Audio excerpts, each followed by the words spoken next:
সুপ্রিয় শিক্ষার্থী বন্ধুরা, সবাইকে জানাই রেডিয়াম সায়েন্স একাডেমির পক্ষ থেকে আন্তরিক প্রীতি এবং অভিনন্দন। আজকে আমরা বিট সম্পর্কিত আরও একটি ম্যাথ সমাধান করব।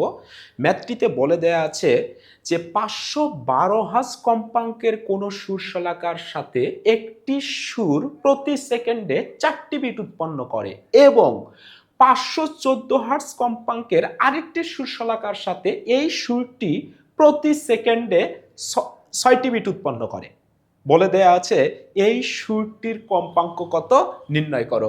অর্থাৎ একটি সুর আছে, এটি 512 হার্জ কম্পাঙ্কের সাথে প্রতি সেকেন্ডে 4টি বিট উৎপন্ন করে এবং 514 হার্জ কম্পাঙ্কের অন্য একটি সুর শলাকার সাথে প্রতি সেকেন্ডে 6টি বিট উৎপন্ন করে। বলছে এই সুরটির কম্পাঙ্ক কত বের করো। ধরে নেই এই সুরের কম্পাঙ্ক F1।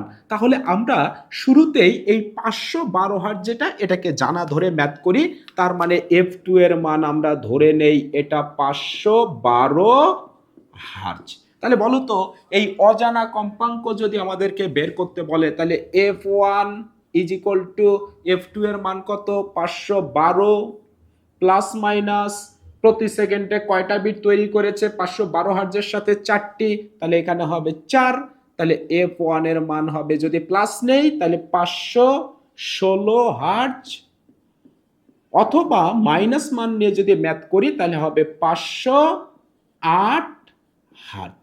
এখন বলেছে এই দুইটার মধ্যে কোনটি হবে এই সুরটির কম্পাঙ্ক। তাহলে এই সুরটির কম্পাঙ্ক হয় হবে 508 হার্জ, নতুবা হবে 516 হার্জ। তার মানে এই F1 এর আমরা দুটি সম্ভাব্য মান পেয়েছি।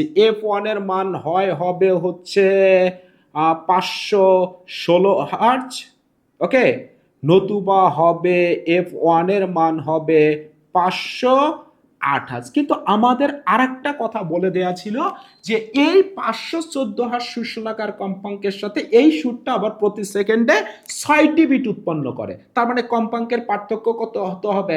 6 হতে হবে। তাহলে ইমাজিন করো তো 516 থেকে আমরা যদি বিয়োগ দেই কত 514, তাহলে এই দুইটার ডিফারেন্স কত হবে 2 হার্জ। তার মানে প্রতি সেকেন্ডে কয়টা বিট তৈরি হবে? 2টা বিট তৈরি হবে, কিন্তু বলে দেওয়া ছিল 6টা বিট তৈরি হবে। তাহলে 508 হার্জ যদি কম্পাঙ্ক হয় এই সুরটার, তাহলে 508 বিয়োগ 514, বলো তো এইটার পার্থক্য কত হবে? এইটা কিন্তু পার্থক্য হচ্ছে 6 হার্জ। তার মানে প্রতি সেকেন্ডে 6টি বিট তৈরি হবে। তাহলে কোনটির সাথে মিলে যায়? 508 এর সাথে মিলে যায়। তার মানে এই যে সুরটি রয়েছে এর কম্পাঙ্ক হবে 516 হবে না, 508 হার্জ হবে।